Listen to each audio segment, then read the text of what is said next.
Al iniciar la 18ª semana del tiempo ordinario, la Iglesia nos invita a reflexionar en el texto de Juan 6, 24 al 35, que dice así. En aquel tiempo, cuando la gente vio que ni Jesús ni sus discípulos estaban allí, se embarcaron y fueron a Cafarnaúm en busca de Jesús. Al encontrarlo en la otra orilla del lago, le preguntaron, «Maestro, ¿cuándo has venido aquí?» Jesús contestó, «Se lo aseguro, me buscan no porque han visto signos, sino porque comieron pan hasta saciarse. Trabajen no por el alimento que perece, sino por el alimento que perdura para la vida eterna, el que les dará el Hijo del Hombre, pues a éste lo ha sellado el Padre». Ellos le preguntaron, «¿Y qué obras tenemos que hacer para trabajar en lo que Dios quiere?» Respondió Jesús, «La obra que Dios quiere es esta, que crean en el que Él ha enviado». Le replicaron, «¿Y qué signo vemos que haces tú para que creamos en ti? ¿Cuál es tu obra? Nuestros padres comieron el maná en el desierto, como está escrito, les dio a comer pan del cielo». Jesús les replicó, «Les aseguro que no fue Moisés quien les dio pan del cielo, sino que es mi Padre el que les da el verdadero pan del cielo, porque el pan de Dios es el que baja del cielo y da vida al mundo». Entonces le dijeron, «Señor, danos siempre de ese pan». Jesús les contestó, «Yo soy el pan de vida. El que viene a mí no pasará hambre, y el que cree en mí nunca pasará sed». El domingo pasado la Iglesia, en vez de seguir leyendo el Evangelio de Marcos, pasó a leer la multiplicación de los panes según el Evangelio de Juan. Hoy continuamos con la lectura del Evangelio de Juan, a fin de reflexionar en las enseñanzas que siguieron a la multiplicación de los panes. El Evangelio de hoy empieza diciéndonos que, en aquel tiempo, cuando la gente vio que ni Jesús ni sus discípulos estaban allí, se embarcaron y fueron a Cafarnaúm en busca de Jesús.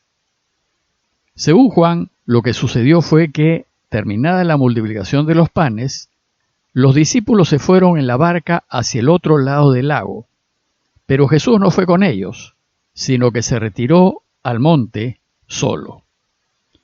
Luego Juan nos cuenta que a punto de llegar a su destino, Jesús les dio el alcance caminando sobre el mar. Por eso la gente, al encontrarlo en la otra orilla del lago, le preguntaron, «Maestro, ¿pero cuándo has venido aquí?» La enseñanza de hoy parte de la curiosidad de la gente. Lo primero que la gente le pregunta es, «¿Cómo llegaste? ¿Cuándo llegaste? ¿No te habías ido al monte solo?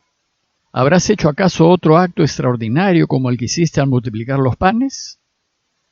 Pero ellos no fueron testigos de su caminar sobre el agua. Pero sí fueron testigos de la multiplicación de los panes, y esto los había dejado asombrados. Les había llamado la atención el extraordinario poder de Jesús. El hecho es que los actos extraordinarios de Jesús atraen el interés de la gente, pues a la mayoría, desgraciadamente, solo le interesa eso, lo mágico, lo espectacular, el circo. Se quedan en lo superficial, en lo anecdótico. Y es esta necesidad de la gente de satisfacer sus curiosidades personales lo que da pie a la enseñanza de Jesús. Y su primera enseñanza es que hay que interesarnos primeramente por Dios y no por las cosas materiales. Pues si nos interesamos por Dios, Él verá que nunca pasemos hambre ni sed. Por eso Jesús les dirá, «Yo soy el pan de vida. El que viene a mí no pasará hambre, y el que cree en mí nunca pasará sed». Bueno, pues esta enseñanza Jesús la inicia con una muy dura crítica a su público. ¿Por qué me buscan? ¿Por necesidad? ¿Por interés? ¿Me buscan por el pan perecedero, el que se acaba, o por el pan que permanece? Jesús les contestó, dice el texto, «Les aseguro que me buscan, no porque han visto signos, sino porque comieron pan hasta saciarse».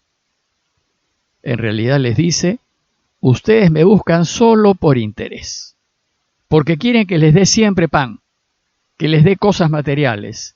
Me buscan para que los ayude.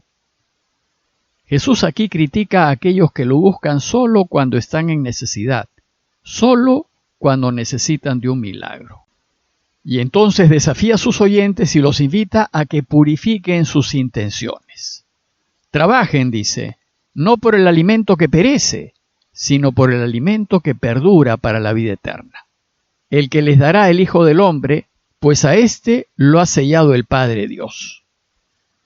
Jesús desea enseñarnos que más importante que afanarse en la vida por buscar lo material, hay que trabajar con intensidad por encontrar a Dios, pues Él es el alimento que perdura, y hay que trabajar por ese alimento, pues da la vida eterna.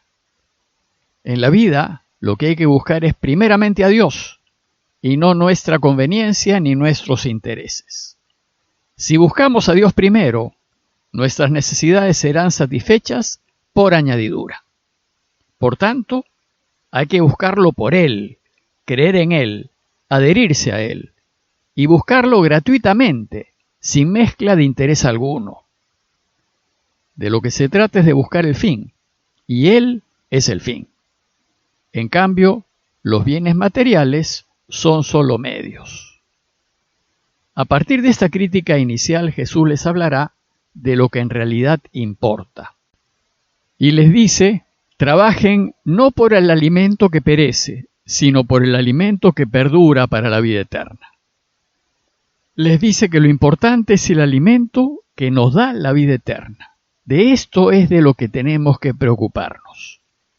Y para poder conseguir ese pan que no se corrompe, hay que trabajar en lo que Dios quiere.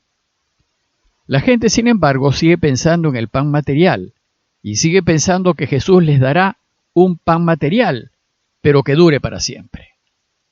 Una breve nota. En el Antiguo Testamento, pan es una metáfora de la Torá, de la ley de Moisés.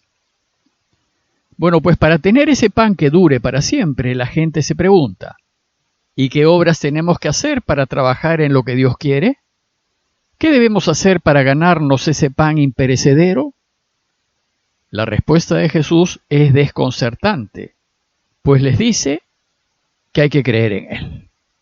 Dice el texto, la obra que Dios quiere es esta, que crean en el que Él ha enviado.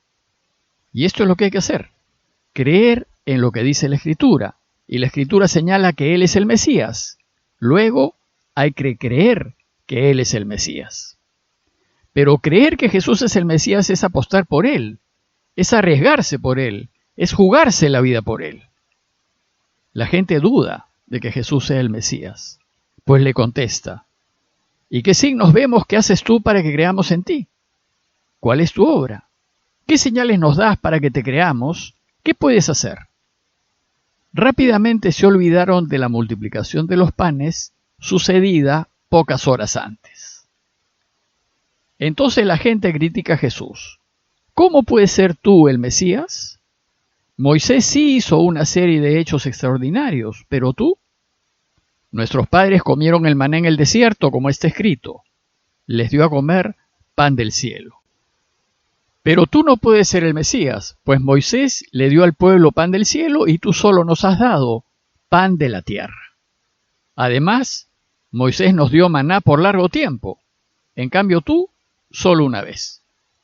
Dice el texto que Jesús les replicó, les aseguro que no fue Moisés quien les dio pan del cielo, sino que fue mi Padre, el que les dio el verdadero pan del cielo. No se distraigan con Moisés. El pan del cielo que Dios dio a Moisés fue un pan terreno. Además, les aclara que no fue Moisés el que se los dio, sino Dios. Entonces Jesús da un paso más y les dice que el pan terreno que nos da Dios en él es el verdadero pan del cielo. Porque el pan de Dios es el que baja del cielo y da vida al mundo. A este punto la gente le pide a Jesús que le dé ese pan. Y le dijeron, Señor, danos siempre de este pan. La gente no llega a entender lo que Jesús les está diciendo. Siguen pensando en un pan material. La respuesta de Jesús entonces es desconcertante y con ella concluye su enseñanza. Pues les contestó, yo soy el pan de vida. El que viene a mí no pasará hambre, y el que cree en mí nunca pasará sed. Yo soy es el nombre de Dios, y Dios es ese pan de vida. Si queremos vivir para siempre, tenemos que comer a Dios. Tenemos que hacer que Dios forme parte de mí, que habite en mí, que me configure. Pues en la medida en que Dios sea parte constitutiva nuestra, en la medida en que nos fundamos en Dios, viviremos. Por eso dice Jesús, quien se acerque a Él jamás tendrá hambre ni sed, pues Él es la satisfacción plena y total de todas nuestras necesidades. Con esta respuesta Jesús nos introduce al significado de la Eucaristía, que reflexionaremos en los próximos 3 domingos, y nos va a enseñar que lo que nos dará vida es acercarnos a la Eucaristía, que comamos de ese pan, a fin de que Él sea parte nuestra, y a fin de que vivamos según Él. Pero, por el momento, lo que debemos saber es que para que Él sea parte nuestra, debemos acercarnos a Él con nuestros intereses purificados. Pidámosle pues a Dios su ayuda para que nos demos cuenta de que nuestra primera intención en todo lo que hagamos en la vida sea buscarlo a Él, con la certeza de que si lo hacemos, Él nos dará el pan material que necesitemos. Parroquia de Fátima, Miraflores, Lima.